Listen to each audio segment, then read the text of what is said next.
दोस्तों आजकल pan card का मिस यूज बड़ा धड़ल्ले से हो रहा है और पिछले 1-1.5 महीनों से पैन कार्ड के मिस यूज को लेकर के बहुत सारे खबरें हमारे और आपके बीच आई हैं और धानी ऐप पर किसी और के पैन कार्ड को यूज करके लोन लेने की बहुत सारी खबरें आजकल हमारे और आपके बीच है। आखिर ऐसा होता क्यों है, सबसे पहले तो हम इसके बारे में बात करेंगे। तो चलिए शुरू करते हैं।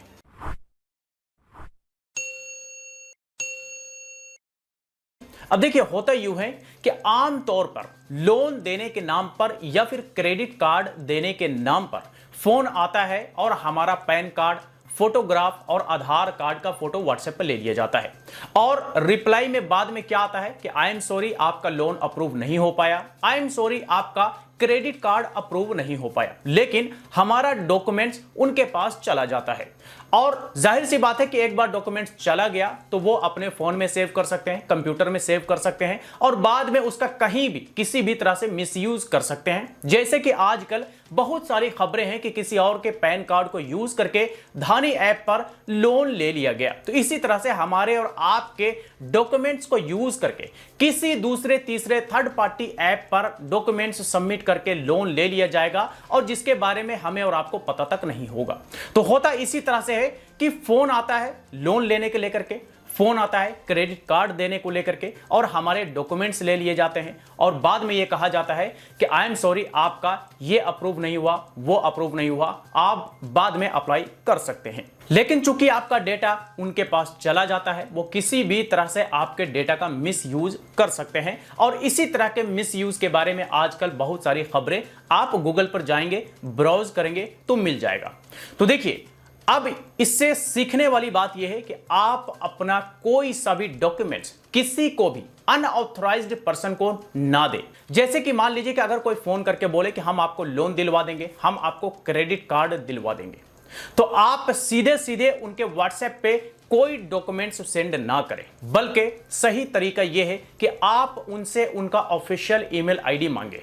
जैसे मान लीजिए कि कोई HDFC बैंक से फोन करता है तो आप कहिए कि आप अपने HDFC बैंक का ऑफिशियल ईमेल आईडी हमें दीजिए, हम उस पर अपना डॉक्यूमेंट्स सेंड करेंगे।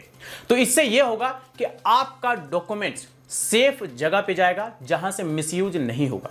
लेकिन ईमेल आईडी को भी एक बार चेक कर लें कि कोई gmail.com, yahoo.com या फिर रेडिफ मेल टाइप का कोई ईमेल ना हो, बल्कि अगर किसी बैंक का हो तो बैंक के डोमेन नेम वाला ईमेल आईडी हो, तभी तो आपका डेटा जो उस ईमेल आईडी पर भेजेंगे वो सिक्योर्ड रहेगा। अदरवाइज अगर आप जीमेल, याहू या फिर रेडिफ मेल जैसे ईमेल पर भेजेंगे तो हो सकता है कि आपके डेटा का मिसयूज हो जाए, क्योंकि जीमेल, याहू, रेडिफ मेल जैसे प्लेटफॉर्म पर कोई भी ईमेल आईडी बना सकता है, लेकिन जो बैंक का ऑफिशियल ईमेल आईडी होता है वो हर एक आम आदमी नहीं बना सकता, बल्कि बैंक का सिर्फ और सिर्फ ऑथराइज्ड पर्सन या फिर एम्प्लॉय को ही मिलता है। तो ये तो आपने देखा कि किस तरह से हमारे और आपके डॉक्यूमेंट्स हमसे ही ले लिए जाते हैं और बाद में उसका बहुत गलत तरह से मिसयूज होता है और इससे कैसे बचने हैं इसके तरीके भी मैंने आपको बता दिए।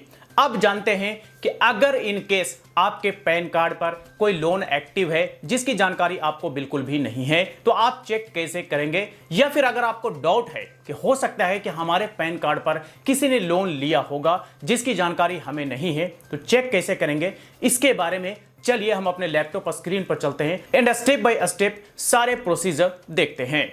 तो दोस्तों, मैं आ गया हूं अपने लैपटॉप स्क्रीन पे। अपने पैन कार्ड पर किसी भी तरह का लोन का ड्यू या फिर क्रेडिट कार्ड का ड्यू चेक करने के लिए हम इस वेबसाइट पर आएंगे। इसका लिंक आपको इस वीडियो के डिस्क्रिप्शन में मिल जाएगा। यहाँ पर सबसे पहले आपसे कुछ पर्सनल डिटेल पूछा जाएगा, जैसे कि first name and last name. Then enter करने के बाद get your free credit report पर क्लिक करेंगे।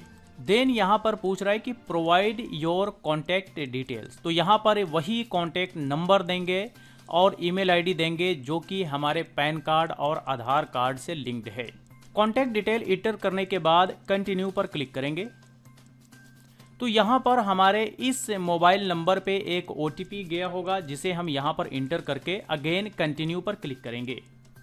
तो OTP वेरीफाई हो गया है। देन यहाँ पर पूछ रहा है कि व्हाट्स योर एज, यानी कि अपना एज यहाँ पे सिलेक्ट करना है और इसके बाद हमें देन यहाँ पे मंथ और ईयर सेलेक्ट कर लेंगे। देन उसके बाद डेट सेलेक्ट कर लेंगे। उसके बाद स्क्रॉल डाउन करके कंटिन्यू पर क्लिक करेंगे। तो यहाँ पर देखिए हमारा मोबाइल नंबर वेरीफाई हो रहा है सीक्रेट कोड के थ्रू। थोड़ा ये समय लेता है, देन इसके बाद हमें मेन पेज पर ले जाता है। तो ये हम मेन पेज पर आ चुके हैं। यहाँ पर हमारे पैन कार्ड का क्रेडिट स्कोर दिखा रहा है जिसका स्टेटस है एक्सेलेंट।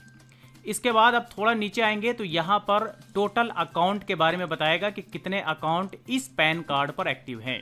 तो आपको यहाँ पर देखिए, यहाँ पर दिखाएगा 2 अकाउंट्स 2 एक्टिव अकाउंट। ठीक है, इस पर जैसे ही क्लिक करेंगे तो नीचे आने के बाद आपको टोटल दिखाएगा कि कितने आउटस्टैंडिंग है। तो टोटल आउटस्टैंडिंग है 28,406 रुपये, जिसमें क्रेडिट कार्ड का 0 है, होम लोन्स का 0 है, पर्सनल लोन्स का 0 है और कार लोन का 0 है। ये अदर लोन का 28,406 रुपये हैं। अदर लोन के बारे में डिटेल अगर चेक करना है तो नीचे थोड़ा स्क्रॉल करेंगे और नीचे आने के बाद यहाँ पे अदर लोन वाले सेक्शन में दिखाएगा कि यहाँ पर टीवीएस क्रेडिट सर्विस के तरफ से जो लिया गया है वो 10,213 रुपये का ये एक मोबाइल फ़ोन परचेज़ किया गया है, जिसका यहाँ पे पूरा डिटेल दिया है कि कौन सी डेट में ओपन हुआ है, कितना का टोटल अमाउंट है, ऑनरशिप स्टेटस क्या है, लास्ट पेमेंट का डेट क्या है, उसके बाद ओवर ड्यू अगर कुछ हुआ है तो वो क्या है और स्टेटस क्या है, तो आप देख सकते हैं। इसके साथ साथ आप यहाँ पर देख सकते हैं पेमेंट हिस्ट्री में कि लास्ट पेमेंट यहाँ पे कब हुआ है, अमाउंट ओवर ड्यू अगर कुछ है तो यहाँ पर दिखाएगा, अदरवाइज 0 होगा। और यहाँ पे नंबर ऑफ टाइम पेमेंट्स, तो ये एक बार पेमेंट हुआ है जो कि आप फरवरी मंथ के नीचे राइट चेक लगा हुआ देख रहे हैं। इसके बाद मार्च अप्रैल मंथ जैसे जैसे पेमेंट होगा वैसे वैसे यहाँ पे राइट टिक लगता जाएगा और जिस मंथ में पेमेंट फेल होगा वहाँ पे क्रॉस टिक लग जाएगा। इसके बाद नीचे आएंगे तो दूसरा लोन के बारे में यहाँ पे बजाज फिनसर्व कार्ड के बारे में है और इस कार्ड पर भी एक मोबाइल फ़ोन परचेज किया गया है जो कि 18,193 रुपये का है। ये भी आउटस्टैंडिंग अमाउंट दिखा रहा है। इसका अगर अकाउंट डिटेल आप देखेंगे तो यहाँ पे इस प्रकार है और इसका पेमेंट हिस्ट्री देखेंगे तो वो भी यहाँ पे इस प्रकार है। इसका भी फरवरी 2022 में सिर्फ पेमेंट किया गया है जिस पे राइट टिक लगा हुआ है। मार्च अप्रैल मई जैसे जैसे पेमेंट होगा उसका यहाँ पे टिक लगता जाएगा और नहीं पेमेंट होगा, फेल होगा तो उस पर क्रॉस टिक लग जाएगा। ठीक है, जिससे कि किसी भी लेंडर को यहाँ से इसका रिपोर्ट मिल जाए और आप भी आसानी से कभी भी लॉगिन करके यहाँ से अपने पैन कार्ड पर कितने लोन ड्यू हैं या कितने क्रेडिट कार्ड या फिर अदर लोन या किसी भी तरह का लोन है उसका पूरी जानकारी आपको यहाँ पर मिल जाता है। तो दोस्तों, इस तरह से इन स्टेप्स को फॉलो करते हुए आप अपने पैन कार्ड पर एक्टिव किसी भी तरह का लोन या फिर क्रेडिट कार्ड के ड्यू के बारे में चेक कर सकते हैं। ये चेक करने का जो वेबसाइट है ये फ्री ऑफ कॉस्ट है, जिसका लिंक आपको इस वीडियो के डिस्क्रिप्शन में भी मिल जाएगा। आप अपने लिए या फिर अपने किसी फैमिली मेंबर के लिए या अपने फ्रेंड्स के लिए, किसी के लिए भी आप यहां से पैन कार्ड का ड्यू चेक कर सकते हैं। पैन कार्ड पर कौन से लोन एक्टिव है, किस कंपनी का लोन एक्टिव है, इसके अलावा क्रेडिट कार्ड का कोई अगर ड्यू है तो वो भी आप यहां पर देख सकते हैं। क्रेडिट कार्ड का कौन सा पेमेंट मिस हुआ है, बाउंस हुआ है, उसके बारे में भी डिटेल यहां पर आपको दिखता है। तो इस तरह से आप अपने पैन कार्ड से जुड़े लोन या फिर क्रेडिट कार्ड के ड्यू को आसानी से घर बैठे बैठे चेक कर सकते हैं। तो चलिए, आज तक लिए इतना ही। इस वीडियो से रिलेटेड कोई क्वेरी हो तो आप हमें कमेंट बॉक्स में लिख करके पूछ सकते हैं। वीडियो अच्छा लगा हो तो लाइक करें, ज्यादा से ज्यादा लोगों के साथ शेयर करें और इसी तरह के वीडियोज के लिए हमारे YouTube चैनल को भी सब्सक्राइब करें।